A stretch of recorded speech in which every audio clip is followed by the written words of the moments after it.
Hey y'all, it's your girly man Ramawi Doster again for another episode of My So-Called Disabled Life, where we talk about all things disability. And it has been a very busy day and a very busy week, and it's only Tuesday, y'all. When you feel like Tuesday is really Friday or Saturday, but it's only Tuesday and you still have so many more days to go, that means you got so many things going on that you might need to take some off your plate. That's just a little public service announcement for y'all about when you have too many things going on all at one time. So tonight I am so excited to welcome my guests.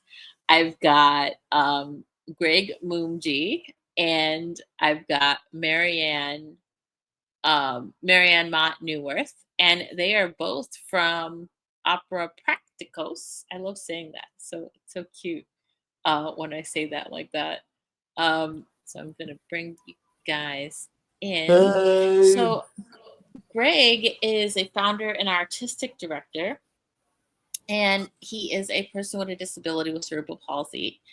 And he put together this organization that's an intersection of opera and disability, and that's the cornerstone of his work, which I think is super cool. He got a bachelor's in arts and musicology from Fordham University, followed by a master's of science in journalism from the Columbia School of Journalism. Wow. A passionate lifelong opera lover, he spent 10 years covering trends in the field for outlets such as classical singers and the Indie Opera podcast. And then we've got Marianna Mott Newirth, who is a librettist and creative producer, and in 2024 premiered TOUCH at Opera Birmingham. Touch. Mechanisms. Oh, touch, yes. Yeah, you call it touch. Oh, because it was spelled out TOUCH. Right, right. Touch, yes. No, I love that. No, That's it's all such a good. cool. No, it's super cool. Mechanisms and Fluffernutter, which is so hilarious to say out loud. At Opera Praktikos. She has served as a president of the New York Opera Alliance, published multiple articles in HowlRoundTheaterCommons, and was in the first cohort of the BMP Producer'sAcademy. Newirth studied puppetry with Sandglass Theater and trained in audio descriptions with ADTR. And I give abbreviated versions of their bios because they're so beautifully long. And they've done so many amazing, cool, fun things that we're going to talk to y'all about tonight. So how y'all doing tonight? Pretty good. I mean, man, I'm a little tired because she just got back from France. Lucky girl, I just but got back from France, yes. but we're pretty good. Awesome. Wonderful. And I totally forgot to ask which one of you should go first. I think it should be Greg. All right. So, Greg, let's start off with the question that I love asking everyone. So, who is Greg and why do you do what you do? Who is Greg? Well, Greg is constantly evolving. And Greg is many things. He is but above all, just give it to do.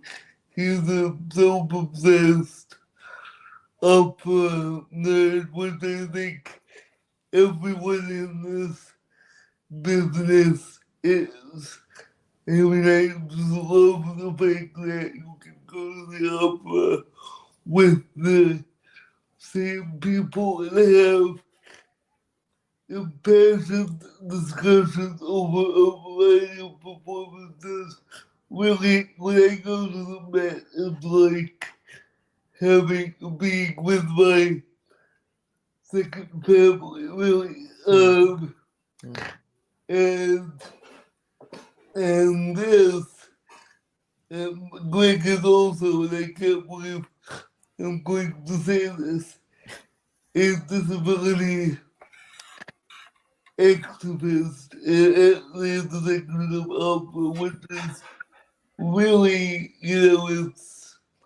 I think it's the first time I've ever said that. I mean, I think Iman Beckley up here, but I think that we aren't born saying, I want to be a disability excellence that just magically happens. I mean, I used to say I was the world's worst disabled person because until I was Elizabeth Real, but that's another topic for another podcast. I guess I came to this work. It's been a very long road. It started when I was 2 in the hospital, recovering from dorsal surgery, or in English, big fucking back surgery, which I was supposed to be there for 6 months in rehab at Rusk Institute. But my twin sister gave me the chicken pox, so I got out in 4. And that was my first jailbreak. But anyway, I digress. I heard my first opera. A caregiver named Judith, who I'm still in touch with, gave me my first opera. And it was, I still have it on my iPod rather. It's The Magic Flute done in English with the story on it. And I just fell in love with the Queen of the Night. I still cannot believe that someone that supposedly evil can sing such breathtaking music. And I just thought, going through school, I thought that I would have a day job but be a loyal audience member at the Met MC Traviata and Bohem on Loop. As you do, nothing against Traviata and Bohem, but that's just what you do. But then when I got my first subscription to Opera News when I was 16, a rite of passage for any opera lover of a certain age. And that year was Mozart's 250th birthday celebration in Vienna and Prague, and basically anywhere with the most tenuous connection to Mozart. So I begged my family to go, and long story short, we went. And the minute we got off the plane and got out of the airport, I thought, oh, this is what it's like to be in the popular crowd at school. This is not that I wanted it, but I knew that, like, all of a sudden, it clicked. Because music in Vienna, classical music, is everywhere. They have a composer walk of fame. They have statues everywhere. And we went to a concert that night at St. Stephen's Cathedral And I just said, something just clicked, and I said, this. I want to do this. And the part that Marianna does not yet know is I actually said a little prayer to insert deity of choice. And I said, God, whoever you choose to believe in, I finally know that whatever I do with my life, it has to involve this. And so I seriously started thinking about what I wanted to do with my life. And I decided, well, famous last words, I can't perform. That would just be insane. No one on stage looks like me. And it wasn't even that. It was like, how would I sing? No one wants to hear me sing. They can barely understand me in English, let alone in Italian. So I thought, well, I could write. Therefore, I'll be a critic and have a voice that way. So I was fortunate enough to really get into the music department at my high school for the last 2 years when I was there.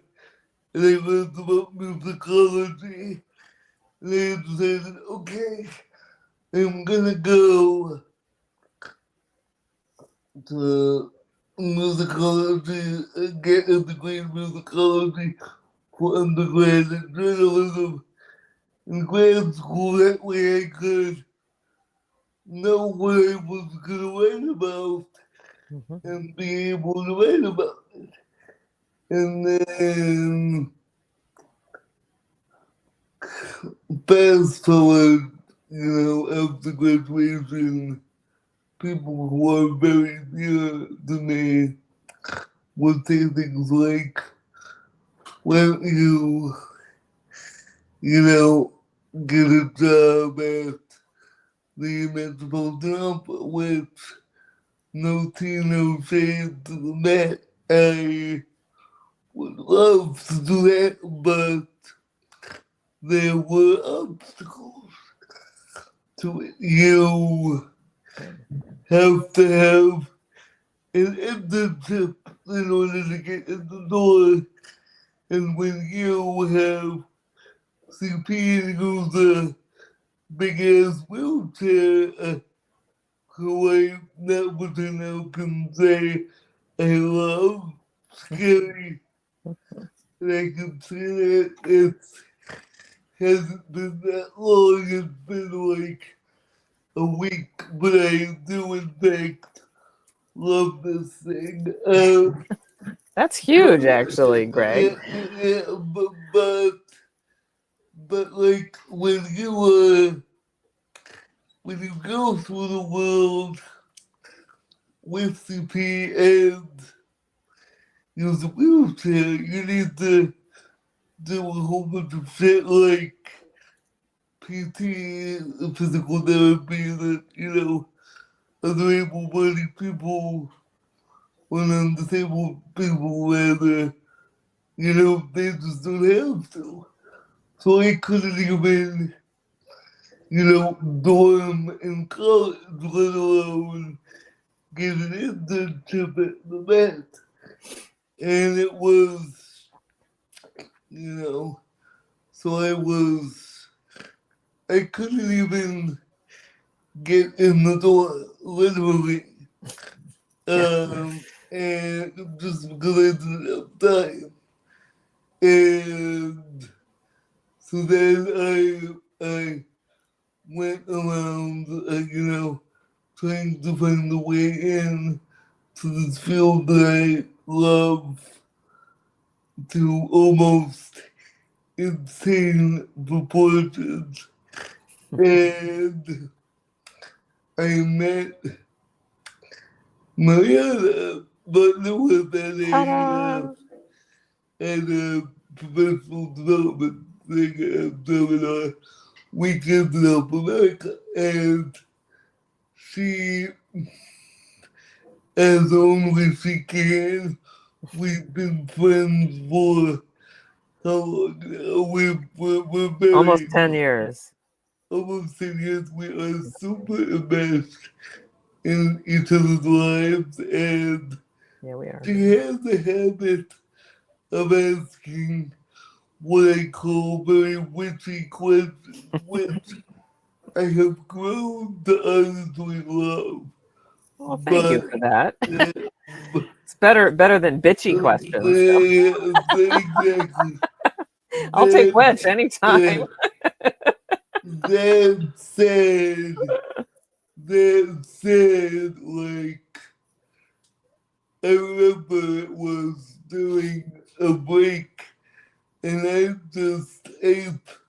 honestly think I was hungry, and I just wanted to eat, like, lunch or have coffee or whatever, because I was falling asleep, and this woman, who I would later come to incredibly admire, really, just says to me, "Who are you? The same question in And what do you hope to get out of this?" And I hate those questions where I can feel the gravitas in them, because I'm like, I was sitting there like, crap, all I want to do is like eat lunch. And I just blurted out, I want to run an opera company, which I maintain is true. My reasoning for it then was solid, because, you see a whole bunch of weird stuff and you think, oh, I could do this so much better. So I was like, well, why not just say that? But I really wasn't planning on, like, using that seminar weekend as a, jumping off point for me to run an opera company. Surprise. But be careful what you wish for, it may come true, that kind of thing. And then COVID hit, and I just remember, Marianna, you said very perfectly, and by the way, just to totally clarify, we did not right off into the sunset. Yeah, we weren't like, okay, great, let's go start an opera company, Greg. No, it took it was 7 It years. was a whole bunch of,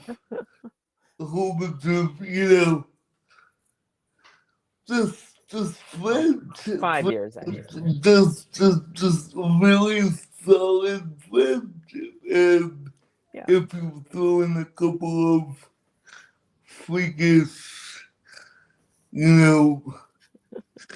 freakishly similar medical events, that certainly helped things along on my end, because it's always good to go through these things with a buddy. You're putting a lot of preview of coming attractions into this later conversation, Greg. There's a lot to unpack here. Yeah, but so that, long story short, I could look at what we decided. I'll never forget when COVID hit. You have told me that the world would change as we were in lockdown, and then it would be my time to, shine in this new new normal we were living into. Yeah. And then you asked, I don't know. Well, we basically decided to set up a company when you called me to see if I wanted to join you as a co-producing partner for a performance for Handel Correct. in the community garden. And the Opera Praktikos grew out of that. And I can't remember when we said they wanted to start an opera company, but what I do remember is I said, if we do this, we need to have a very clear, very niche mission because I've seen it as an opera lover. New York does not need another opera company. And That's correct.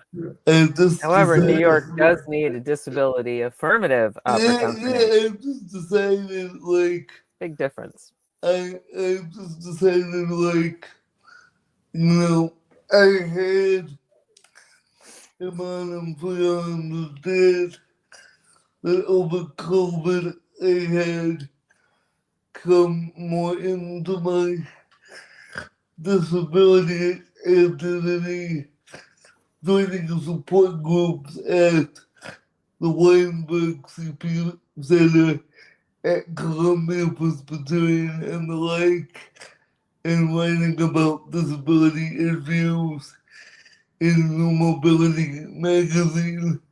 So I just said we need to be a disability affirmative opera company, and that's how it That's got how to OPrak came into existence. Yeah.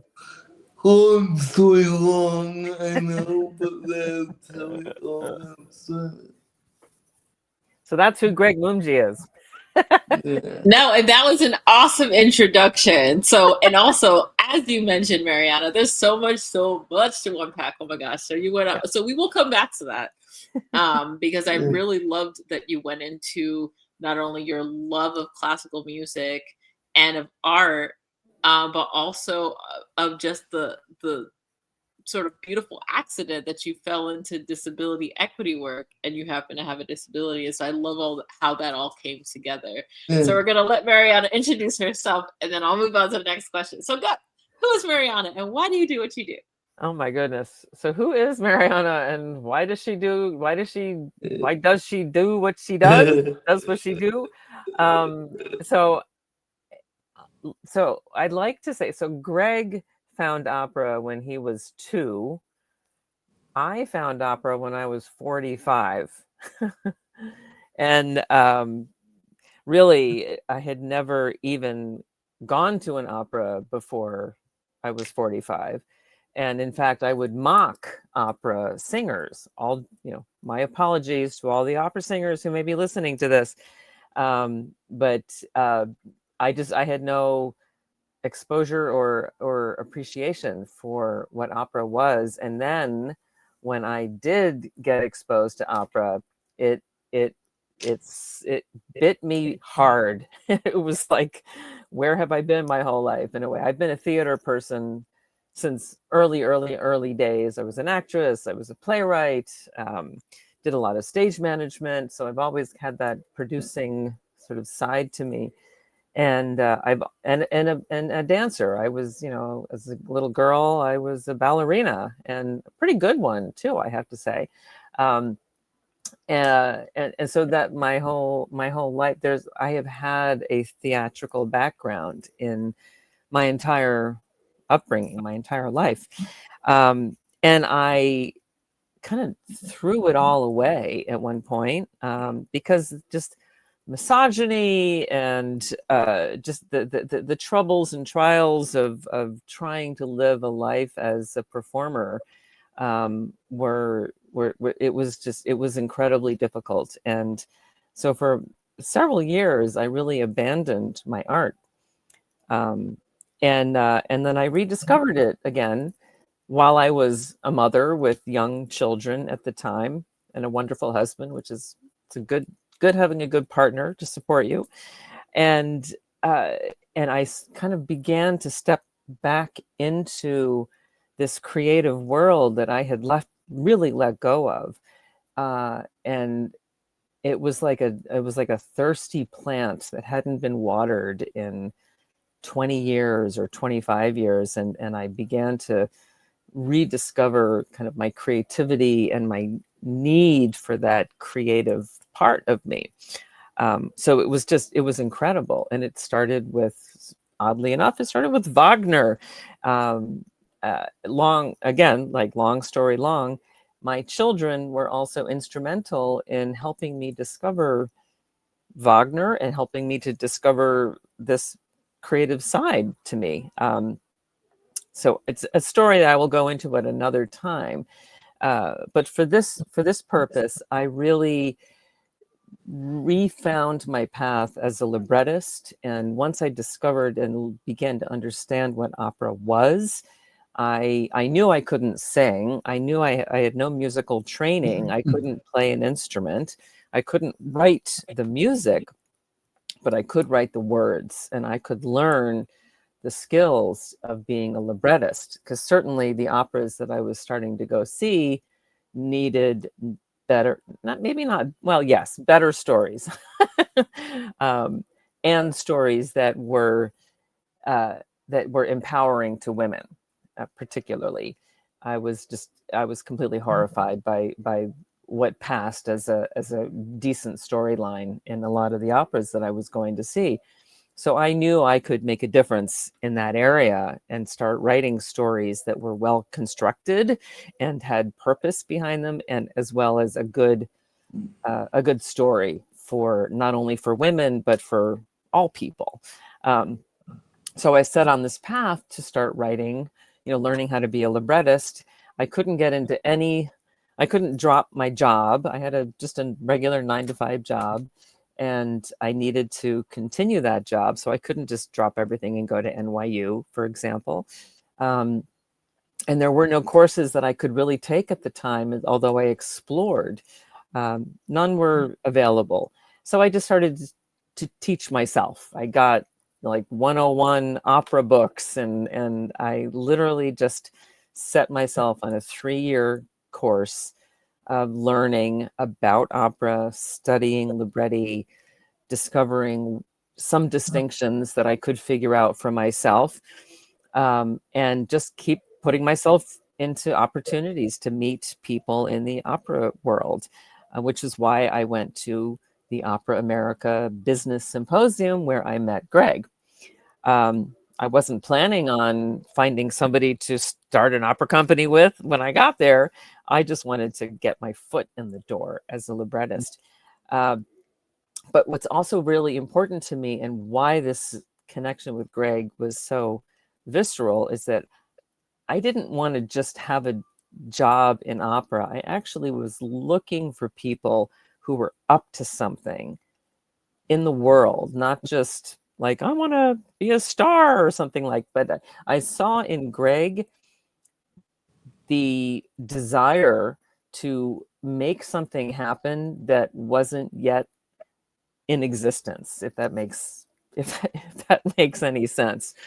I could just see like possibility in who he was, and I really honored his commitment and his obvious dedication to be in this industry, which is a hard industry to be in, and it is increasingly harder for Greg than it is for me to be in this industry. So I just really respected whatever it took for him to get there, and I wanted to find out, who is this guy? I think it was raining on top of it. It was what? I think it was raining that weekend on top of it. Yes. But added a whole nother level of what I had to what you had to deal with, to come out in the freezing rain in a February at Opera America. So I always look for people who are driven by something that's passion based, but also more than just me. It's like I could see something in Greg that it just really spoke to me, and those are the people I want to work with. I want to be working with people who are out to create a world that will be good for everybody concerned. So that's what started this whole thing. And then of course, with all of my, management skills, I guess is one way of putting it. It was an obvious fit once we began to understand who each other were. And as I'm going to backtrack a little bit, that yes, Greg and I did connect on more than just opera. We connected on certain medical things that went on. And I don't talk about this very often, but I have gone through 2 bouts of breast cancer, and I'm in good shape, so every day I really live, I appreciate, because it's, life is short, so make opera. I mean, that does become my theme. So Greg and I have really been there for each other during pretty difficult times in our personal lives, health-wise. Exactly. Amen. So out of that, it was like opera became really our vehicle to get the message out that life is precious and it's live it now. So I guess I could say that's who I am. and why I'm doing what I'm doing. I don't really understand why I'm doing opera, but I just know that it expresses something that no other medium in a performing arts venue realm has really been able to fully comprehend or fully capture for me. And opera has all those parts. Yeah. If I could just add one quick thing to that, maybe it could explain why you do what you do, but yeah, tell me why I do what I do, Greg. Because I don't know why I do what I do. Tell me if this is utter bullshit and I'll fuck off, but I really think, and you hear a lot of people who aren't necessarily in opera, but who are actors in theater, whatever, television, whatever, saying this, that if you can imagine yourself doing something else, do it.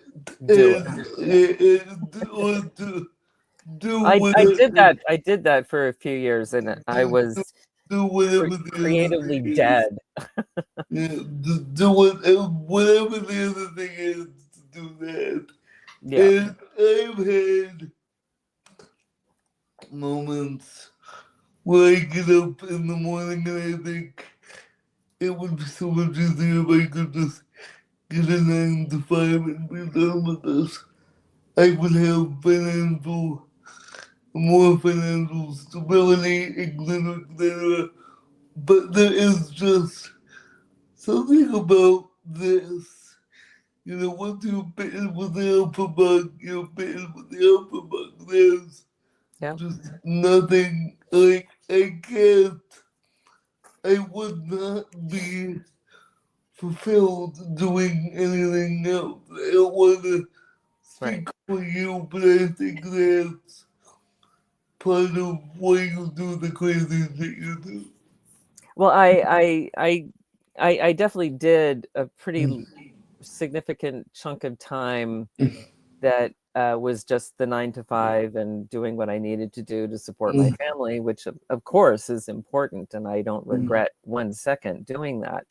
But as soon as sort of things eased up a little bit, my children became a little more independent, what was so lacking for me was this creative outlet.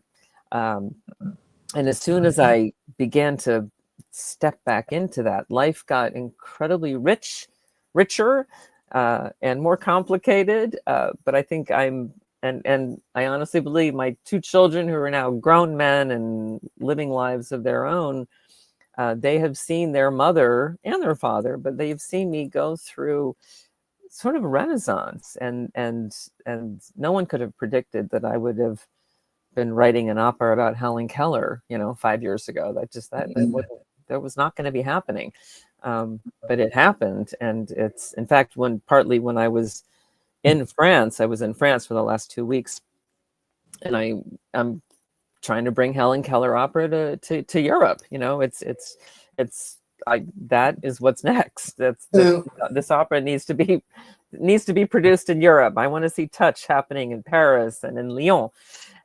So it takes having the ability to get out there and hustle. So that's what I've been doing.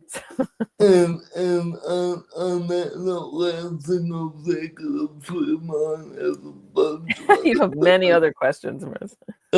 but like, just kind of what you were saying about how no one expected you to be an opera. Well, one of my favorite stories is that apparently when my mother was pregnant with me, my grandfather, my dad's dad, gave them tickets to they had tickets to see Idomeneo, and they went, and they were utterly bored by it. They thought it was the most boring thing, and yet there I was in Mom's belly, and here, like, she's utterly bored by it, and then look what happened. Exactly. So you were clearly very entertained in the womb, so much so that you popped out and you were like, "This is what I want to do." That is so awesome, and I just loved how you both touched on not only co-creating with each other in a very creative way that also includes the I would say the larger community, but also specifically folks with disabilities, but also just like having like approaching it with like the possibilities. And I think that sometimes we don't see the possibility in anything. And so Right. It seems like you guys very much see not only the possibility in creating these things, like the story about Helen Keller that you want to bring to France, but also in the co-creating and doing this amazing work here with all the different projects that you're working on. And so I wanted to ask about the upcoming project that we have coming up with Spoon Cycle, which I'm so excited to be a part of. So tell folks about the project. Yeah, tell folks about the project, where it's going to be, when, all the things. The link will be in the show notes, y'all. Don't worry. So yeah. Shall I jump in, Greg? Oh, yeah, please. Okay. So our OPraks, we by the way, we while the name of our company is Opera Praktikos, we do often refer to it as OPrak because it's just easier to write. It's all of those things. So we will always be Opera Praktikos, but we call ourselves OPrak. So OPrak is producing a song cycle on November 20 and 21st in 2025, based on the essay by Cristina Mazzarandino on spoon theory. And I am sure many who are watching this podcast are familiar with the concept of spoon theory, may call themselves spoonies. But what our song cycle is, which we love to call spoon cycle, which is a little bit of a opera in joke, because many people who love Wagner will go to the ring cycle. So this is the spoon cycle. That we have put out a call for submissions from living composers who have written art songs that fit with the idea and the philosophy of spoon theory, and we got something around close to 50 submissions Well, last I checked, it was very close to 50. No, it was 47 or 48 the last time when I checked it. Yeah, so 47, 48 song submissions, of which we could only pick 7 songs. So it was a tough decision to make. But we are the Spoon Theory Song Cycle is integrating spoken parts that our wonderful Iman Ramawi Droster will be reading for us, interspersed with art songs from current day composers, living composers, and that sort of address and enhance the essay that Iman will be reading, the essay that was written by Cristina Mezzarandino. We are really hoping that this is going to become maybe not an annual, but a biannual, every other year event, because this essay is such an important essay, and it resonates so deeply with people within the disability world, and it's beginning to reach people outside, the larger general audiences of this idea of spoon theory, and being aware of how much energy you have to get through a day. Like right now, I'm dealing with jet lag, and I'm pretty wiped out. I'll be really honest. And there are certain things that I couldn't get done today, but I knew I was going to have this interview today. And there were choices that I needed to make in order to take care of myself so that I could be here and be fully present for this wonderful podcast. So that is the idea of spoon theory. And many people not in the disability world don't get it until they have an experience like I'm jet lagged, I can't do this. But there are people who go through this every day of their lives, which you, Iman, and you, Greg, go through.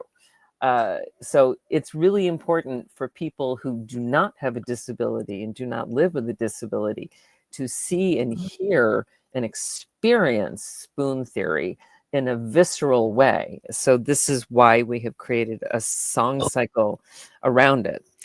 So again, it will be premiering on November 20th at the National Opera Center in the Marx Gorka Hall in Midtown. So it will be November 20th at 3:00 in the afternoon. And then again, November 21st, that's a Friday night, at 6:30.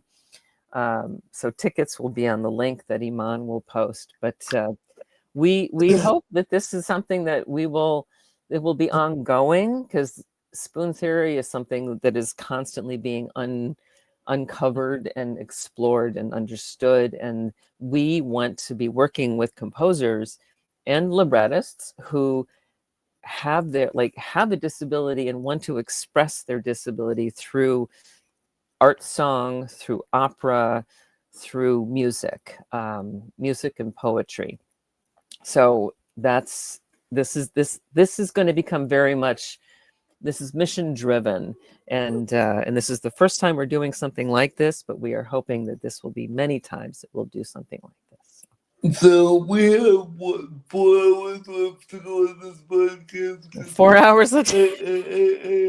I hope it's not 4 hours. I'm going to fall over. Because I have so much I want to add to what you just said, but okay. I just want to quickly give a shout out to any of my fellow Crips out there who don't necessarily identify as spoonies or identify with spoon cycle yet.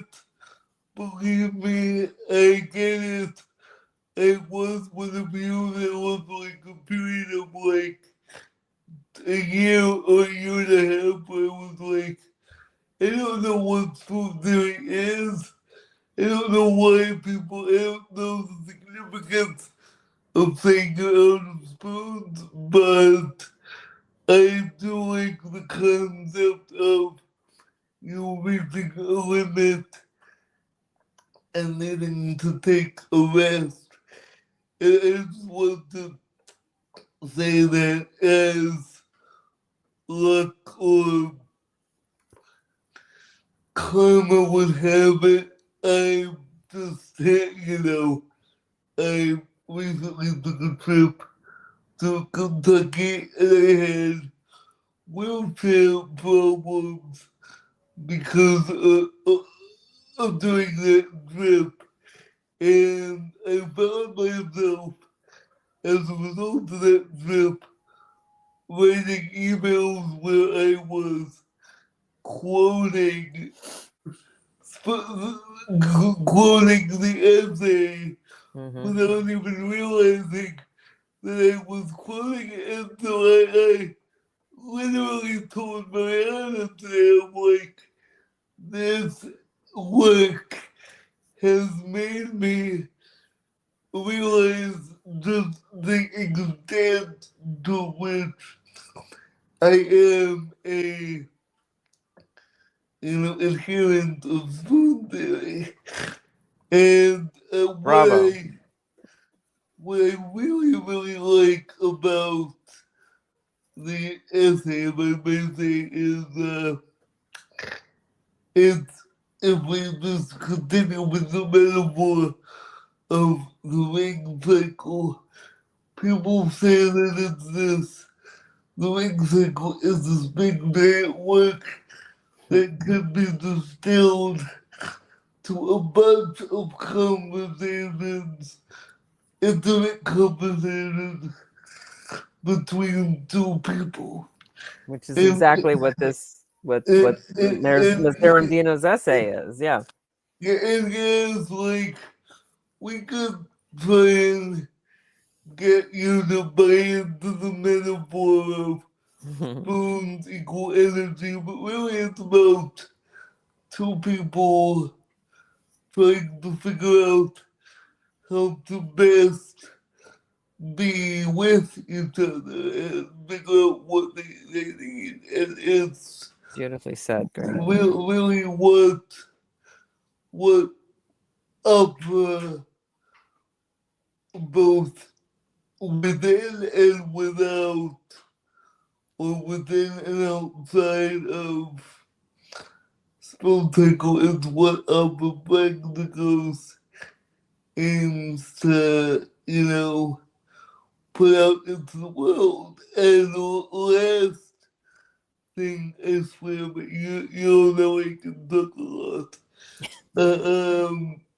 Is that as artistic director, I really try to design our theaters with accessibility in mind. And when my friend Laura Strickling told me about Jesus Brother, and she loves art songs, she's a champion of it. And she told me about how easy it is to perform, that technically all you need is a singer and a piano, and how intimate it can be, as opposed to, Aida, the bit we have horses and pharaohs and whatever else on stage. I just thought, this is a really intimate and totally accessible vein for us to put our work out there. And it can really make opera accessible to people in a totally new way. So I really am looking forward to seeing where this goes. I also want to add that we have not only we have two singers, so we have a soprano and a baritone, and then we do have a piano, but we also have an incredible cellist and a clarinetist. Our music director Kyle Glasgow will also be playing the clarinet.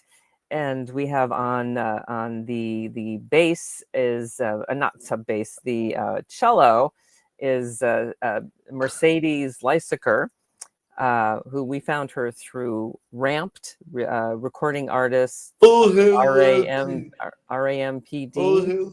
Oh, hell, Lachi, if you're listening Oh, to all this. hail Lachi. Yes. Thank you, Lachi, for Ramped, RAMPD. So we found Mercedes through that. And then we have an extraordinary pianist, Sunny, and forgive me, Sunny, I'm forgetting her last name at the moment. We have just so it's a trio of really truly incredible musicians and two wonderful singers. And forgive me, I am jet lagged and I am forgetting everybody's name right now. But we will have that list of all of the people, as well as all of the composers and librettists of the art songs that we're working with. I don't yet have that list. We just made those selections. So it's going to be really an exquisite little event. It will also be live stream broadcast, so that if you cannot come to Midtown to see it, you can actually see it online. And then we will probably be making it available a couple of months down the road, or sometime next year. We will have a rebroadcast, so that if you missed it, if you missed the live broadcast, we will have an opportunity for people to see the broadcast going forward. And I just want to add that, like, yeah, we're gonna have ASL interpretation as well. I'm hoping we're still working that one out, Greg. FYI, yeah, so not everything is yet in place. So if we don't have ASL interpretation, we will certainly have lower thirds and the ability. Yeah, we're trying. Newsflash, Greg. Yeah, we're still working on that. So anyway, but that is the first iteration of the spoon cycle. It's okay. It's fine. So, sorry about that. Yeah, no, I think that's great. And I think that, with a lot of these episodes, I've been talking about, not only do we need to be kind of kind to ourselves as we're trying to make many more things accessible across the board, but we also got to recognize, like, since this is the very first one that we're doing of this, that the next time it can and will be even bigger and better and more amazing. And so I think that we will be awesome on those days. And we will make it as accessible as we can, which is wonderful. And I know people recognize that. And we will learn and grow together. And I think that's the beauty of co-creating these kinds of like beautifully made artistic projects. Like, they're so cool and beautiful and inclusive. And I think we should give each other the rightfully earned pats on the back for it, because I think it's just great. And in the name of giving each other grace, I just want to say that it's kind of totally cool being in a space where you're creating something that never existed before. And I don't necessarily, of course, OPrak is part of that, but I'm talking more widely here about just, people with disabilities in the arts. There is so much. Yeah. Whatever the genre is, there is so much creativity, and where there's multiple PWDs in a room, it just changes the temperature and changes the atmosphere, and it's so cool. And yes, things are works in progress and works in process, but it's just so cool to be at the space where actual shit is actually happening. You know. And it's interesting that you're saying that, Greg, because one of the reasons why I left the performing arts for as many years as I did was that there wasn't a safe space to really function in and to allow that creativity, because creativity, there's a vulnerability there. And for people with disabilities, they so often have to protect themselves even more. I mean, I'm not a person with a disability and I had to protect myself. And so it's like the layers of if you can take away some of that concern about either protecting yourself or hiding if you have a hidden disability and kind of keeping it away so it's not getting in the way or interrupting, that takes away one's ability to fully express themselves and be fully present. So OPrak is out to make it be okay wherever you are and whatever is going on. And if you are committed enough to be doing this creative work, there should be a space for you to do that fully. And in a, I don't want to say like, it's, yes, a safe environment, but we're not talking like padded or like super protective, but it's a place where you can just authentically be yourself and who you are and not have to hide it. That's one of the biggest things that we are at work on, is just making that okay, and that allowing people full expression of freedom and freedom of expression to both sides. So that's what we're out to accomplish. The best, I don't want to call it a metaphor, but the best example I could think of what I think we are both striving for is intermission at the Met, when you can go to something like The Ring, which is 15 hours long, not in one sitting. For anyone listening, we're not monsters. We don't make you sit there and listen to 15 hours of straight German. But like these really long evenings can feel like they go in 5 minutes because you go with the same people, you catch up with them over a course of the season. You create friendships based on shared passions, and it's just, that's what I want for OPrak, especially because like Community. Yeah, in the name of like kind of who you are, I have, not a trauma Olympics, but let's just say I have a pretty damn visible disability, and yet I constantly find myself in spaces, even amongst people that I dearly love, where I have to, hide. Not physically, but there are things that I don't say. There are things that I keep to myself, even if it's just, jokes.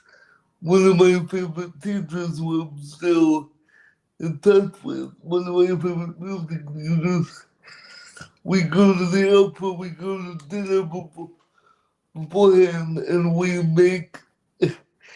he makes jokes about my wheelchair, which I love because no one at home makes jokes about it. So it's just, again, not to go down that rabbit hole, But like, even for someone like me with a pretty visible disability, like, there's something to be said for being in spaces where you feel, damn it, this sounds trite, but spaces where you feel seen, and that I think is what we both want out of OPrak. Yeah, exactly.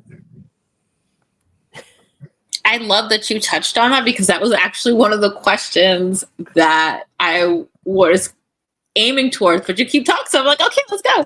So yeah, so talking about, because I really love how you're bringing, I mean, and it's so sad that it took all this time to get to a place where we could tell disabled stories in an operatic way, even in a creative way, in a performance way, to show, that disabled folks, kind of like what you've been touching on, Greg, this entire time, that we're multidimensional. We're not just flat people who don't like laugh and poke fun at ourselves or create art or have interests that do and also have nothing to do with disability and access and stuff. So I love that you touched on that so much. It's so amazing. So I'm gonna bring up something. It's not an opera, and maybe I'm just inspired by the fact that Marianna went to Paris, because this is about France. Okay. And Iman, I'm sorry, but if you've seen this movie, I'm gonna bring it up, and you are going to just groan. So when it comes to disability representation, and this is a problem in opera as well, but I think this movie illustrates it perfectly. Me Before You really, really, really, really pisses me off. And I could see you I could see you like nodding along, like, because it's, just for the benefit of anyone who hasn't seen this movie. By the way, I haven't seen it. if you haven't, No. if you want to see it, but I don't think I do. Strongly suggest getting drunk first. And really significant drug first. So it's not a guy who gets paralyzed. And he has more money than God. His parents, he lives in Britain. His parents have set him up in his own wing of this legitimate castle in Britain, the British countryside. He's got his own little annex, a flat screen TV, whatever he could wish. And yet, he wants to go to Switzerland to commit assisted assisted suicide because he's disabled and he will never live life as he wanted to as a fully able-bodied individual. And the movie is about his relationship with his hot caregiver who he falls in love with. And they go to the Caribbean and she is dying to have sex with him. And he still wants to go to Switzerland to kill himself. Come on, dude. Because he could not physically be with her, like, meanwhile, the girl Wow. Okay. hot as all get out. And I'm just like, will you stop being a bitch? Yeah. So we're not going to be telling those kind of stories.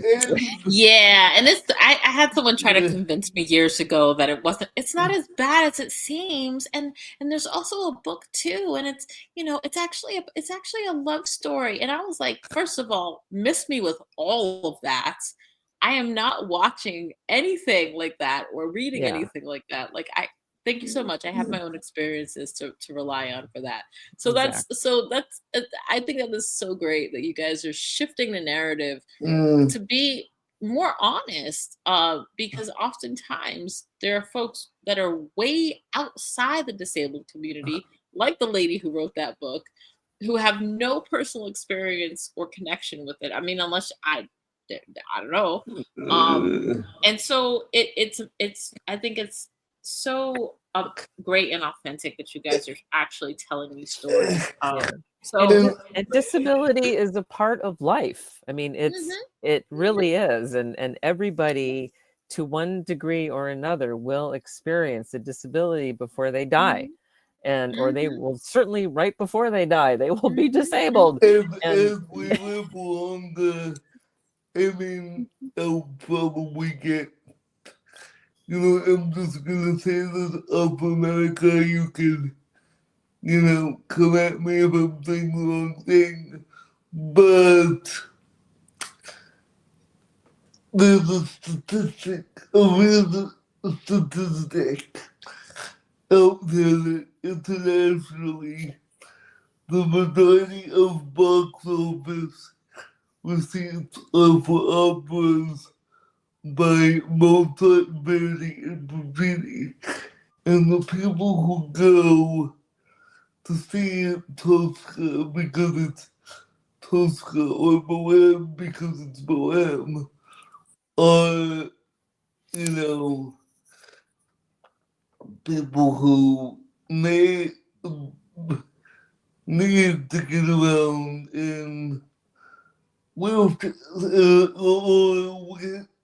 or with mobility aids, or might need a haptic vest in order to, enjoy Rhapsody in Blue. And as long as that's your key audience, you need to cater to them. And a quick note, just to wrap up the whole Me Before You conversation.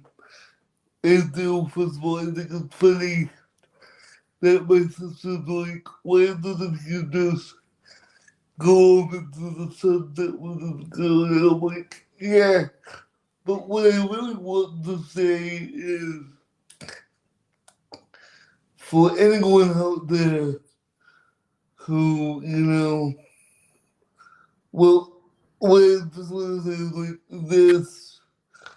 I've come to realize that when you tell stories with actual input from the community that you're telling them, at the very least, and you take that input seriously, or you allow, in this case, people with disabilities to create their own stories. It's not about, people without disabilities cannot be involved. It's about adding nuance. There's so much complexity and so much variety when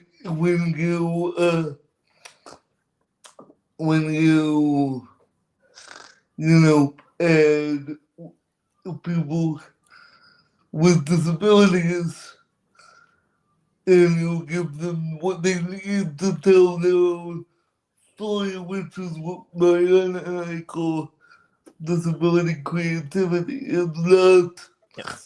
It's not simply getting a disabled upper singer on stage so they can sing an aria for you. That's what people might call disability artistry. Disability creativity is looking at what are the steps that someone with a disability would need to check off their list in order to get on stage to sing that aria for you. But also, I want to add to this, Greg, what's possible when you empower somebody with a disability to use what they have as an expression for the piece that they're working on, so that Yes. disability is actually an access to a whole level of creativity that wouldn't have happened otherwise. My favorite story, which Helen McAvoy, if you're listening, this one's for you. My favorite story, which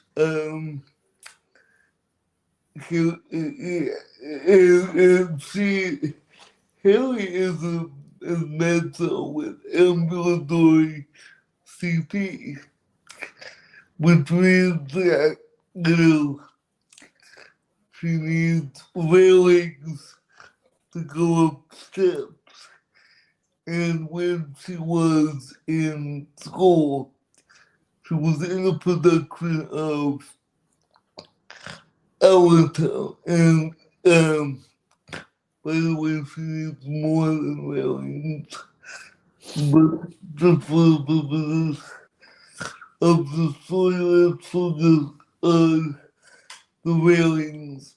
And she said that as long as they were in a rehearsal room, it was fine. But the day they moved into the auditorium and she saw this multi-level set with exposed staircases, she nearly dropped out of the production because she's like, there's no way I could, maneuver on stage. And she spoke to the director in a conversation which thankfully did not go the other way, even though it really could have. He said, what do you need? And she said, I can't walk up those steps without help. And he just said, well, you're playing the town gossip, so we're going to give you someone to help you make your entrances and exits, and we're going to make it as if you're always surrounded by people who are giving you the town gossip. You're holding court.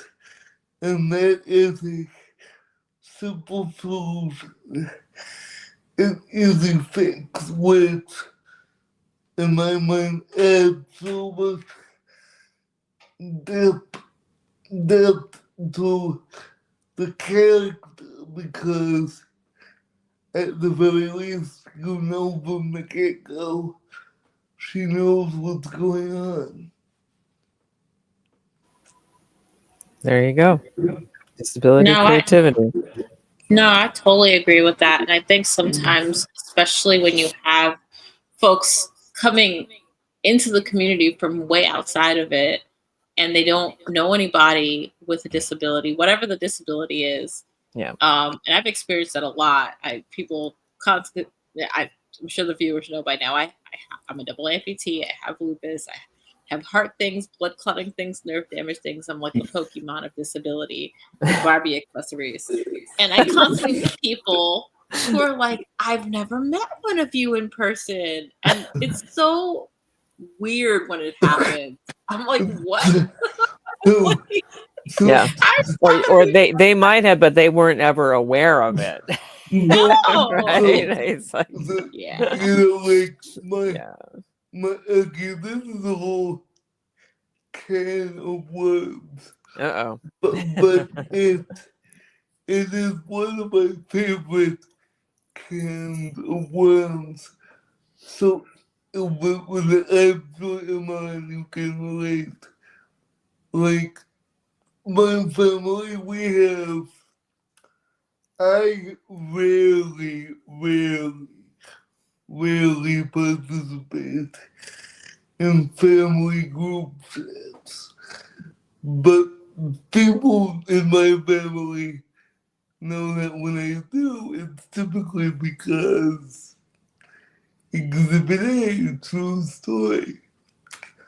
I went to the diner for lunch, and the waitress, I don't know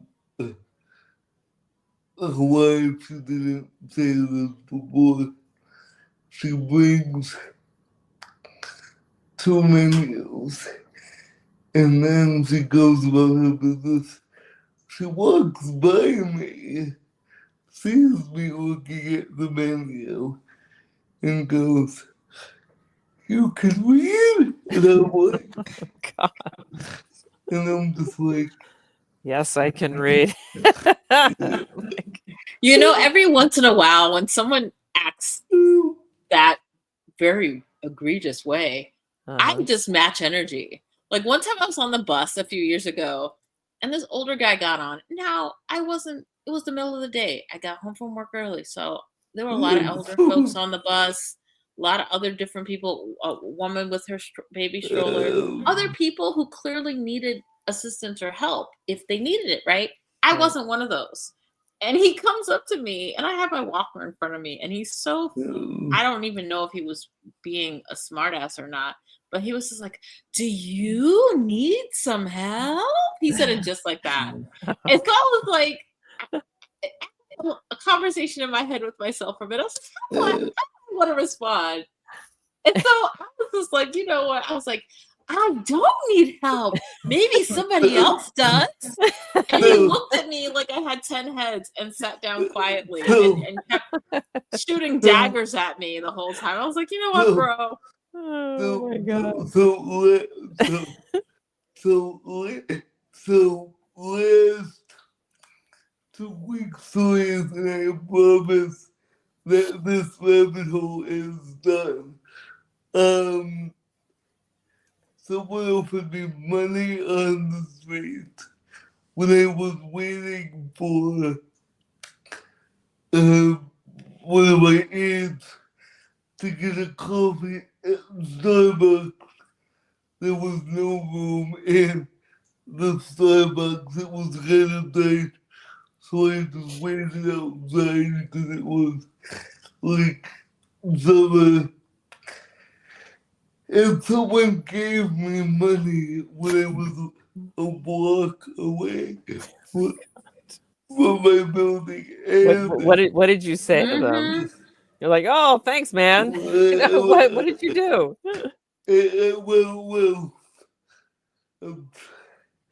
Well, there was a language barrier because they were clearly, not from this country. And it took me a while to be like, first of all, it took me a while to realize that the money was meant for me. And then once I realized, I was like, oh, no. I live literally 1 block away. And I was like, you can see where I live. and so I texted my family, and I gotta give my dad credit for this. He was like, really? You didn't ask for more than 5 times. I don't think I never asked for more. Yeah, but the other one which I love was I was in the grocery store upstate in the summer. I was in the ticket line, and it was like 1 o'clock in the morning and in the afternoon. And actually, if it were 1 o'clock in the morning, it would have made more sense. But this guy, first of all, he comes up behind me, puts his hand on my shoulder, reeks of alcohol, and I'm like, great, great. And he goes, do you believe in Jesus? And I'm like, occasionally. Okay. I'm like, it depends on the day. Like, it depends on my mood. But yeah, but occasionally, anyway, this is the whole can of worms that we can. No, it totally is. And the wild thing is like when I share these stories all the time, and sometimes people don't believe me. And I'm just like, why would I make it? Because I go through some very weird, like I also had a Jesus guy come up to me last week, but that happens to me all the time. But this time he said, hey, I have a preacher who will help your legs grow back. I promise. And I was like, bro, listen, look, I know miracles exist. I am a walking miracle. Absolutely, 1,000%. And I also know Jesus does perform some miracles. Absolutely, 1,000%. Also, though, Jesus ain't making my legs grow back. That is not a trick that I think that Jesus can perform. And so you're really barking up the wrong tree because back you're like you're a frog. I believe some things, but not my legs growing back. That's just like wow. There is actually something really substantial that I want to say. As fun as this is, and I could go on forever. There are 2 things I will say. One, have you ever been told that your disability is the result of a generational curse? Because I have. And that interests me because it's a cool twist on the we can play the disability away. And I'm like, sitting there like, if you're saying my family is cursed, okay, I believe you, but I don't think the curse manifests as a disability. But what I really want to say, the substantial point I'm trying to make it, even though this is all fun and games and I can do it forever, is let's talk for a moment about ableism. My experience of it is I get so many instances of ableism where I end up telling the people, people that I really care about, I end up telling them about my, like, I call it like, I have a legitimate, I think I call it Greg's Adventures with Ableism. That's literally what Greg's Adventures with Ableism? Is that that's literally what I call it. I'll be like, hey, are you ready for today's installment of Greg's Adventures with Ableism?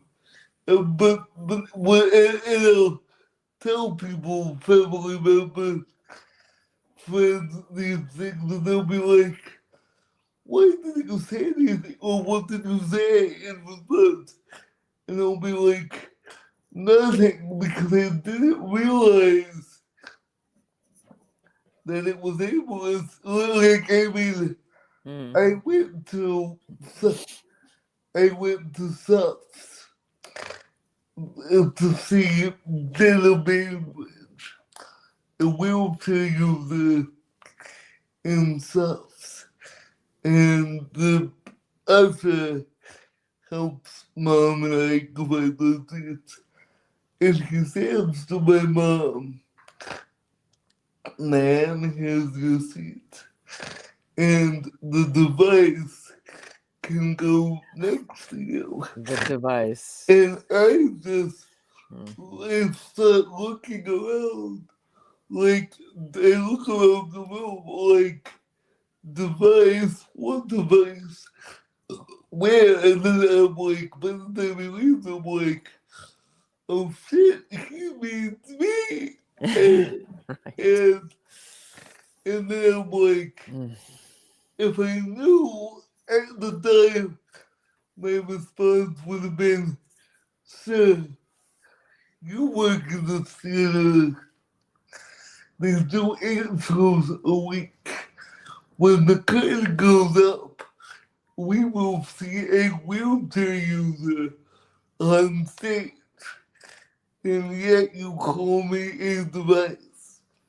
Like, yeah, but like, so my point is, those are the smart, sexy, cool responses I would love to give if it wasn't so systemic and cut you off guard. No, I totally agree with that, because that's happened to me so many times, and sometimes I'm so caught off guard. I'm like, wait, what? What did you just say that out loud? Did I just like literally disassociate from my body and leave my body for a moment while you're saying this wild off the cuff thing? Because I know Greg has happened to you a million times. It's also happened to me a million times. So at this point, I'm like, do I want to be a smarty pants? Do I want to ignore them? And so oftentimes I'm like, nah, I'm gonna choose smarty pants, because why are you saying this to me? Why are you invading my space like this? No, I'm gonna teach you a lesson.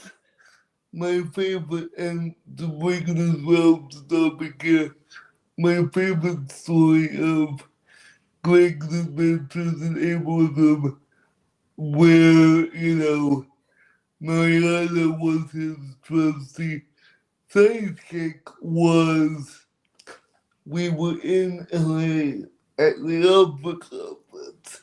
Right. And, you know, Opera Conference, I think at the end of the day, it's not like Comic-Con where you can go. Opera Conference is not like Comic-Con. I think I'm gonna. That's gonna go on my next Put on a t-shirt. on t-shirt. Yeah. Where you can go dressed up as your favorite opera Bowser, character. Right. like, I once went to Broadway Con, so many fucking Christy days. Like, I was like, can we give the Phantom a rest? Anyway, the point is, you don't go to Opera Conference if you're not an industry insider. One would hope, if you are in the opera industry, that you genuinely like opera. It helps. It does help. And yet we were in LA, which was a Red Boxes conference, which is a subject of another discussion. But there was this gentleman who came up to me in the ballroom after our session and said, you know, he was an elderly gentleman in a very nice suit. And he said to me, are you an opera fan? And I just said, Marianna.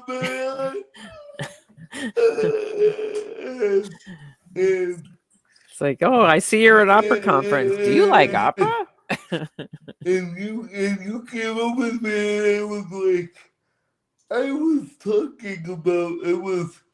just talking with this very nice gentleman who asked me if I was an opera fan. And I'm like, and then Marianna went to do the spiel about Opera Praktikos, and I'm like, yeah, that's how we do it. But it was like an out of body experience. Like, again, this is what. Mm-hmm. Yeah. No, it often is, and I'm every time that happens, I'm just like, because I go to a lot of conferences, I'm on a lot of different panels, and I've had a lot of different times they thought that I was the staff there. They thought that I was looking for the bathroom. They thought that I was lost. Yeah. And I'm like, no, I'm Marianna Mott Newirth. You see me on this little panel right here. That's me. And they're always like, oh my gosh. And it's so they just look me up and down and they make assumptions. Someone who used to run a very prestigious opera company tried to set me up with his disabled daughter, and I'm like, I was expecting to get a vibe like, do you want me to do you think does your daughter like opera? Do you think we would it was just super confusing because I was like, why do you want me to meet your daughter? And if it is to could we define what this is? Because this is just weird. You know, it's the only similarity between me and your daughter that we both use wheelchairs, therefore we must know each other, in which case, maybe, but probably not interested. There needs to be more to what, that. Greg? You don't know every person with a disability on the planet? Yeah. I've had people get so offended when I'm like, no, I don't know that. And they're like mad that I don't. I'm like, that's part of ableism. My favorite thing that happened to me, where I actually upset someone, is I met my friends, the guy I met his then girlfriend, now wife, and mother of his children. We met outside on Lincoln to the Plaza, and I wanted to make a good impression, and I was happy to meet her, and I wanted to go well. All of a sudden, this guy comes up to us because of me and gives us, by which I mean me, the Jesus spiel. And I was so upset because it wasn't I wanted my friend's girlfriend to be eased into what happened when I was around and how weird people could be. And so I just said, before I stopped myself, I just said, thank you, we've got it, thank you very much. And he just looked at me like, ooh, I didn't expect that little cripple to be so opinionated. Like, wow, Jesus, Whoa. always trying to be nice. I've also been cussed out more times than I can count, and I'm just like, okay, Cussed out so for what? For like, well, having an opinion? yeah, like there's been cause one of my offices is in Midtown, so I'm, it's a block away from Opera America, so you guys know it's heavily populated. There's a lot of people around, and if I'm sitting outside on my rollator and some rando's just walking by and then walks back and it's like, I have a friend who's an amputee. Good on you. Or it's good to see you out. I get that a lot. It's good to see you out. And I'm like, oh snap, where was I? And they're like, you're out in the community. Where else should I be? Where else? Right. Right. And it's so, I think it goes back not only to the ableism, but also like society doesn't make us feel comfortable enough to talk about it honestly and openly. And so most of the time people, if it's very visible, unless it's visible, people do want to hide it. And it's, it's just indicative of just how inaccessible the society is, and how we need to have more projects like what you guys are working on to sort of break that barrier, to let people know, hey, there are artists of all kinds. And my dream for OPrak, and I'm going to touch on one of the come to Jesus moments that we've had, was we have unfortunately been in a position where we've had to choose between an ideal performance venue and a venue with an accessible bathroom.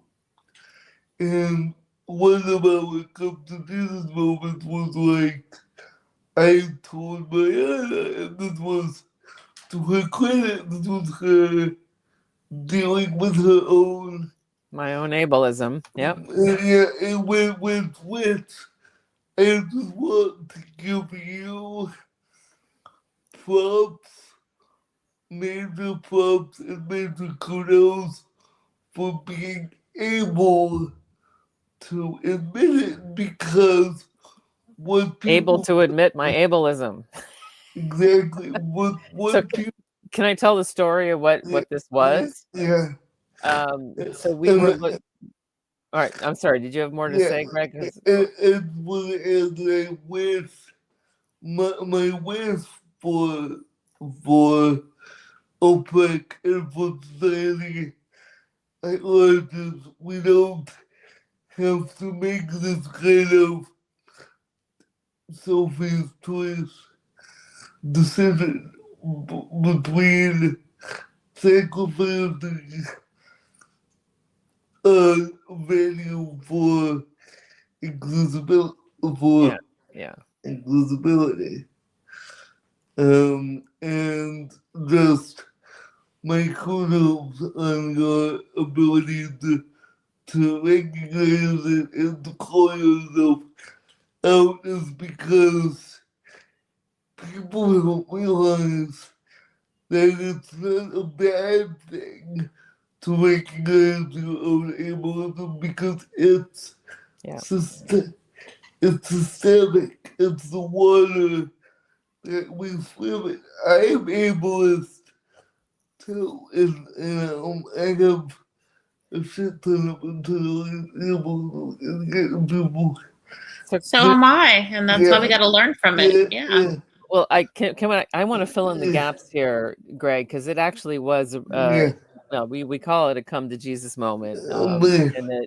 So we were planning production for our 2024 performance of There Will Be Cake, which was a relatively simple, performance, and we wanted a site specific, or as something as close to site specific as we could get, because we didn't have a lot of money for sets or anything like that.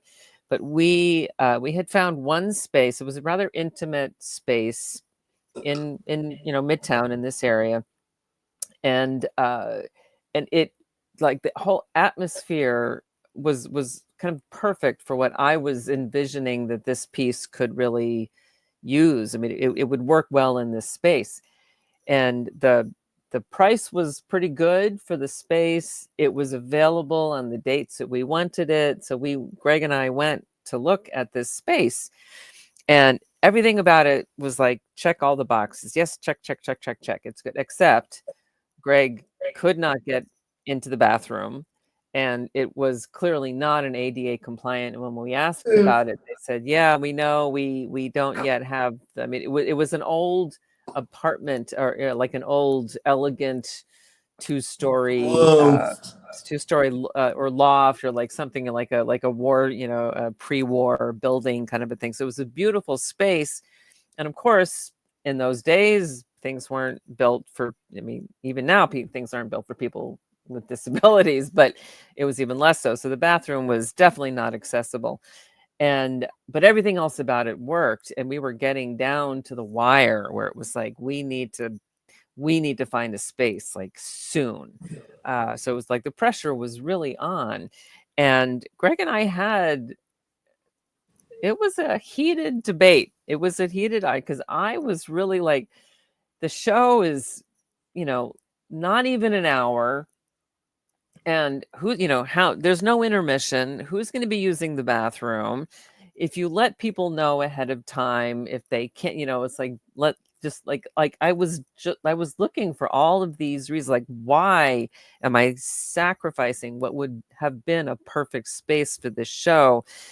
Because like the bathrooms won. And I was pissed off about that. I'll be perfectly straight. I was like, God damn it. We're creating something here, and it's the bathroom that's the most important element. And I was really angry about it. And I wasn't angry at Greg. I was angry at the fact that this was a perfect spot, except this was, this one element wasn't gonna work. And I really had to come down to the choice of, yeah, we are a disability affirmative opera company. That means the bathrooms are important. It matters. If you gotta go, you gotta go. And not just be like, oh, well, you can go to the deli around the corner kind of a thing. Like, no, it's about people's comfort. It's about people's ability to be in a space where they get everything that they need. And I really had to let go of my resentment that this wasn't going to work for us, because that was what was a priority. And it was a struggle. I'll be really honest that I just the bathrooms won. But what happened, and you'll get to your point in a second, Greg, but that what we then it became very clear to me, yes, the bathrooms are very important, and I do respect that, and I do honor that. And that is now that is the top of the list. When we, venue is one of the most important decisions that we make. The venue is almost the one that will be decided before we even know what our performances are going to be. And that the venue does have these lists of things that are important. And there aren't many venues out there like that fit that we can afford. We're a small budget company right now.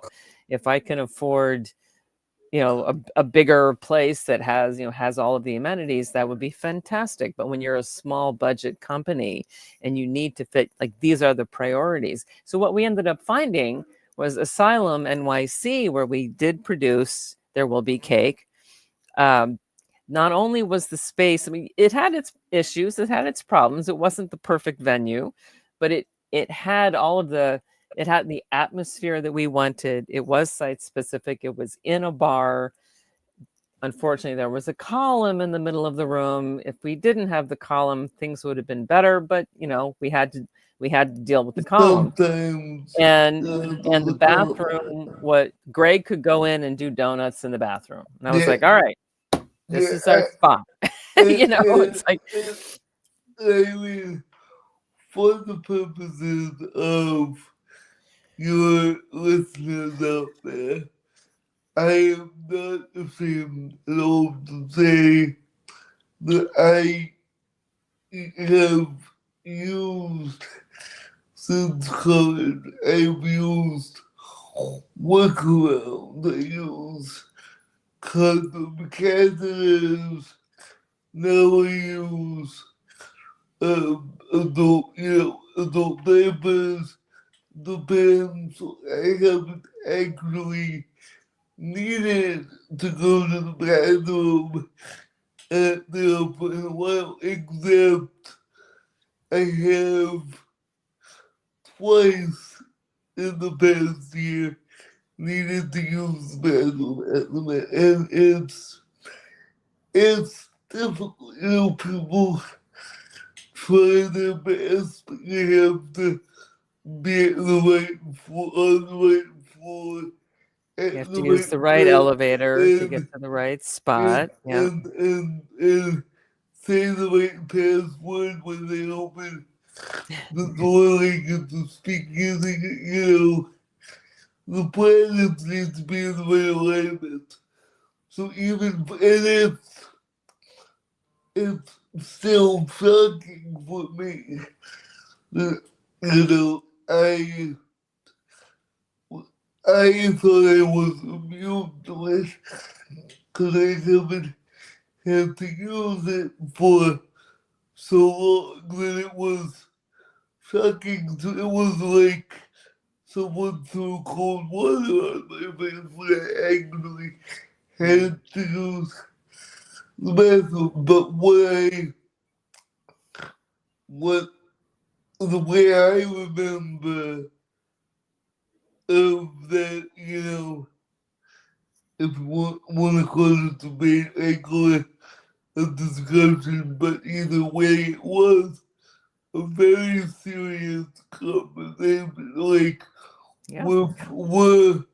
we are friends, but that was one of the conversations that really defined who we were, what OPrak is as a company, and who we are as a team that works together. And the way I just remember saying, Marianna, I hear you and I agree with you, and I'm just as upset as you are, but I cannot. As if people with disabilities frequently find themselves when they're out with friends at bars, restaurants, karaoke, whatever, find themselves having to hold in their business.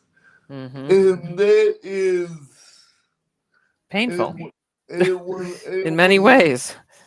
I don't want to say it's okay, but you get used to it because you cannot try as you might.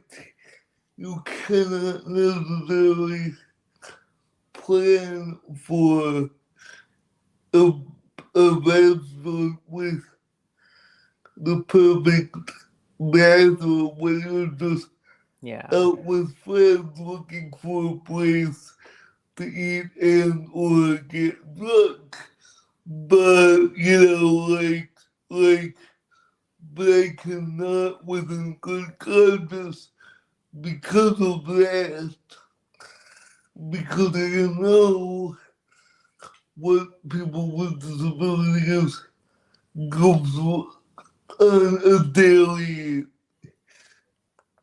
in their daily life. I cannot, within good conscience, call this a space for disabled people.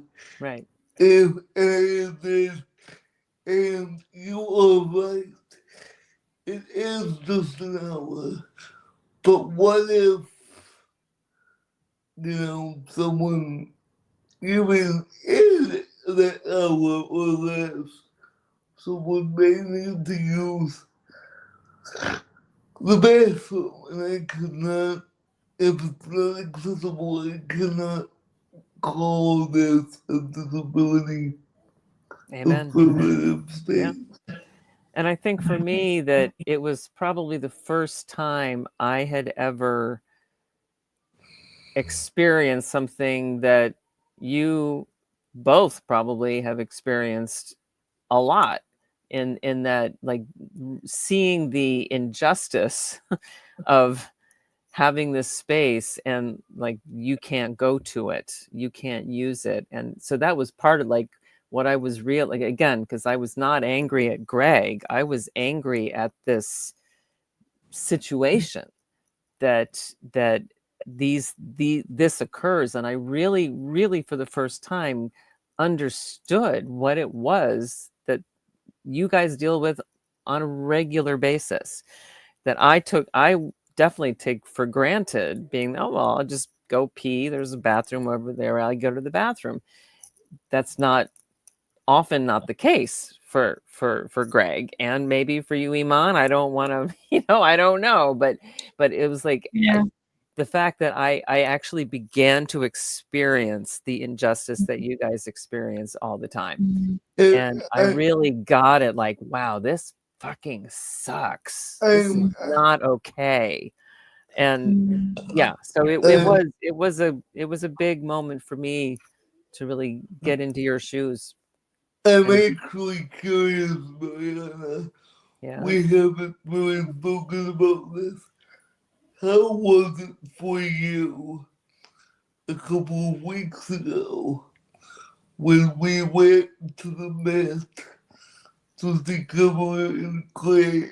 Let me just preface this. The people who usher and who are in the safety team at the Met, they're great and I love them. They know that building like the back of their fucking hands. I love each and every one of them, and I could not literally be in this industry without them. That said, they're great because they know how to navigate a building that needs an upgrade. So my question, because we haven't spoken about this, is what was it like for you to attend the lecture before Kevin and Clay and seeing me deal with that? You were put into a very precarious situation. Yeah, we had communicated ahead of time that there was going to be somebody in a wheelchair at the lecture, and we had all this assistance in getting Greg and all of us down to the right elevator and into the right place. And when there was no spot for Greg in a wheelchair to kind of park himself safely, so they were like, oh, well, you could just sort of be at the top of the stairs.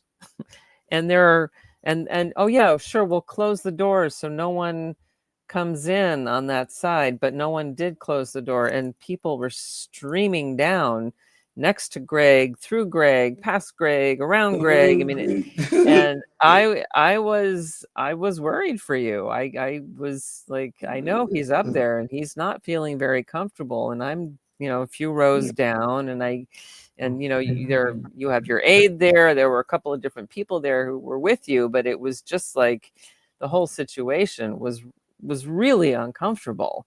And it wasn't any one person doing one bad thing. It was just, but the whole system just was not designed for Greg to be in, I mean, again, I love every usher, No, and the ushers did everything that they could. Well, no, they could have actually locked the door and kept the door closed like they said they were going to, but they didn't. But there were so many people coming in and streaming into this lecture.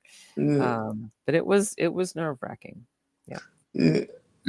So we are almost at 2 hours, y'all. Wow. This has been the longest episode, which is awesome. I love it. And I hope folks are incredibly engaged because it was so informative. So we're gonna just have a short closing. Can y'all talk about I guess both of you, and try not to be too long-winded, Greg. I know you love talking, and we love you talking. What are some things that you guys are looking forward to in some of the projects that you have coming up? Do you want to jump in real quick, or shall I? I mean, yeah. I'll say. So one of the things. So OPrak, our process is that we produce a main stage event every other year. We factor in CRIP time on everything because it just takes longer. We want to allow for enough time to plan. So this is the year where we're doing the song cycle. Next year we are planning a main stage production. And it will be, drum roll please, will be La Sonambula, which is going to be that's going to be a big step out for us. And a lot of it depends on what grants we get that we have applied for, we haven't yet heard from. So there are many, many factors towards that. But that's really what's next for us, is to produce La Sonambula from a disability point of view, so that the concept being that the main, I forget the name of the main, who's the main character. You have to say this because I'm trying to make this joke. I've never. All right, I'm the perfect straight guy for you. So this production of Sonambula is going to be subtitled, "Is our village haunted, or are we just ableist?" Oh, is that what we're going to be subtitling it? I didn't realize it. So the idea being that the main story of this woman who has a sleepwalking, disease, that she is the one person in the cast, we are hoping, if we can pull this off, who does not have a disability, and everyone else around her is somebody with a disability or a disability to express in some ways, just to begin to show how there is people make assumptions, and until they begin to get into a different world, you don't know what someone's reality is. So we're going to try that. It's a concept. We have a lot of work to do to get up to being able to present that concept, but that is our plan, and really telling, because one of the things that we want to do with OPrak, not only to do new works, but to revision classic works. And of course, La Sonambula is a classic work, but from a disability lens. And we don't yet know what we will discover in doing that. But that's the plan. But I am so totally along for the ride. And just really quick, what I'm looking forward to is want to echo and elevate what you've said about Sonambula. I am not only is it a project that I'm really excited for, but it's also our biggest, opera yet that we've tackled. It's our first canonical, heavy hitter at the box office kind of opera. So I'm excited for it, but I'm also excited because Marianna and I 5 years ago, and I give you, Marianna, our resident witch, and I mean it in the best way possible, all the credit for this. You sat down with me. I was there too, but I'm giving you all the credit for this. And you wrote down a list of goals, and you said, in 5 years, I want to, or we will, anchor a panel discussion on disability inclusion at Opera Conference, which again is not Comic-Con. But we, as of last year, 5 years on the dot, we did it, and we have not only accomplished all our major goals for these past 5 years, Yeah. but if Opera Praktikos went poof tomorrow, we at least set the conversation on the table in front of everyone. But Opera Yeah, Praktikos will not go poof. We are really looking at, as Greg said, yes, we've actually accomplished everything we said we wanted to accomplish when we started this conversation 5 years ago. And we are about to enter our 5th year as an opera company and as a professional member of Opera America. Thank you very much, Opera America, for that. And really what we are at work on right now is designing what is the next 5 years, what is the next 10 years, and what's beginning to show up for us is that really what is wanted and needed. I mean, yes, we do opera. That is the vehicle that we drive. But really what we're about is building community and creating a possibly physical space where people with disabilities and people without disabilities can easily come together, be part of productions, be part of opera, be an audience, be in it, but that it's becoming evident that there isn't a space where people can get together and hang out and do that bar action, and have an accessible bathroom easily to get to. But so we really are exploring that. We will always be using opera. Opera is our core. But what is becoming very evident is community and a space, a place where people can come to a place that's built for them. That's what we are beginning to discover. So that's, the next 10 years, and OPrak is going to go beyond me and Greg. It will exist long after we have gone poof. That's really, I love that so much. Yeah. And as you were talking about that really made me think that this entire episode has been beautiful because it shows what's possible and the possibilities when you come together and do some co-creating and talk to other creative folks who are doing amazing things.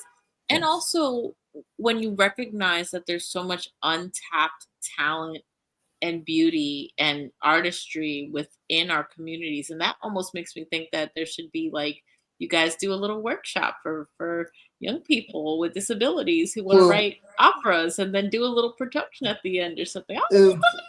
You got it, Iman. You're getting all the right notes, Iman, and all I can say is stay tuned, but also in true form, can I please, I know we're gonna go, can I please say one more quick thing? Yes. Thank you. For me, especially in this climate, which we're all muddling through, I would not have been the disability advocate that I am. Twice in one episode I have said that. Wow. If I did not first find myself in community with other awesome, brash, funny, kick-ass cripples, which I've not only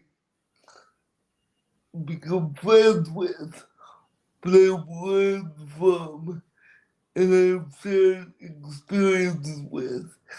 And people have literally, our dear board president, my good friend Jose Cardoni, when we talk not about opera, but just as friends, he said to me,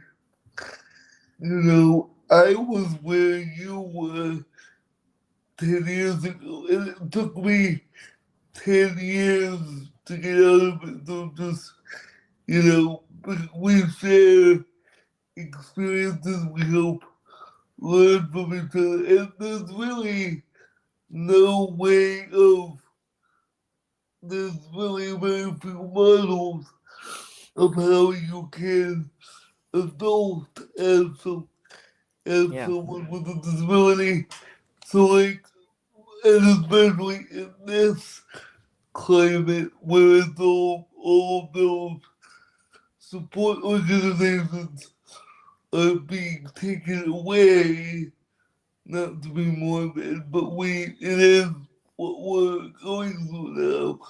We really need, and this is my hope for OPrak, outside of opera, is just to be a place where people with disabilities can learn to inhabit their full selves. Mm-hmm. Amen. Exactly. I love that so much. And I love how much you bring that home, because you literally live it, eat it, sleep it, breathe it. And that's beautiful. I think that is so awesome. This was such Thank an you so much, amazing Iman. episode, y'all. I had Really. so much fun. I could just listen to y'all for hours. Like, it was just I just love this so much. And it was inspired amazing. more things in me. And you are an incredible listener. You really, I feel like really listened to by you. So that makes all the difference. So thank you. Yeah, I appreciate that. Absolutely. And I want to thank you because I feel like I could stay up for another 4 hours having had this conversation. I love that. And that's one of the beautiful things I want to do with this show, because it's not about me. It's about highlighting so many other stories that don't get shared, and that people don't, every time some random person comes up to me, it's like, I've never met someone like you. I'm like, but one in 4 of us have a disability. So how? Yeah, exactly. Yeah. Hello. So I'm doing it so that, everybody can see all these amazing, beautiful, wonderful people who are out there doing really cool things that folks should be throwing their money at. Throw your money at these organizations so that we can do more of these things, because without money, we can't do all these things. So thank y'all so much. I really loved y'all being on here. And I'm going to be bringing people back. We're going to be doing 2.0s all through next year, especially after our show coming up. Yeah. And the link will be in the show notes, y'all. Don't you worry. I'll probably post this next week. And buy some tickets, y'all. And even if you can't be there in person, there is a virtual option. So buy that virtual option too. And if I see you there in person, then you can say hi to us live and in person. And And yeah, so thank y'all so much for being with me today. My pleasure. Thanks, Simon. We Yes, love talking with you. absolutely. Wonderful. Thank you. All right.